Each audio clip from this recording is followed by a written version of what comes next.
একজন দরিদ্র মানুষ ছিল। প্রতিদিন কঠোর পরিশ্রম করে সে সামান্য কিছু আয় করত। তবু সে কখনো আল্লাহর প্রতি অভিযোগ করত না। একদিন মসজিদে ঘোষণা হলো, একটি মসজিদ নির্মাণ হচ্ছে। যে আল্লাহর পথে দান করবে, আল্লাহ তাকে দ্বিগুণ প্রতিদান দেবেন।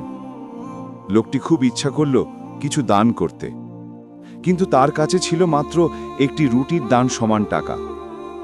সে ভাবল, এটা দিলে আজ আমি না খেয়ে থাকব, কিন্তু যদি আল্লাহ রাজি হন তাহলে আমি ক্ষুধার কষ্টও ভুলে যাব। অবশেষে সে সেই টাকা মসজিদের তহবিলে দিয়ে দিল। সেদিন রাতে এক ধনী ব্যবসায়ী তার বাড়ির পাশ দিয়ে যাচ্ছিলেন। হঠাৎ তিনি তার শ্রমের কাজ দেখে মুগ্ধ হলেন এবং বললেন, তুমি সৎ মানুষ, আমি তোমাকে আমার ব্যবসায় কাজের প্রস্তাব দিচ্ছি। কয়েকদিনের মধ্যেই দরিদ্র লোকটি আল্লাহর কৃপায় সচ্ছল হয়ে গেল। এখান থেকে শিক্ষা, যে ব্যক্তি আল্লাহর জন্য ত্যাগ করে, আল্লাহ কখনো তাকে নিরাশ করেন না। আল্লাহ বলেছেন, তোমরা যদি আল্লাহর পথে দান করো, আল্লাহ তা বহুগুণে ফিরিয়ে দেবেন। সূরা আল বাকারা 261।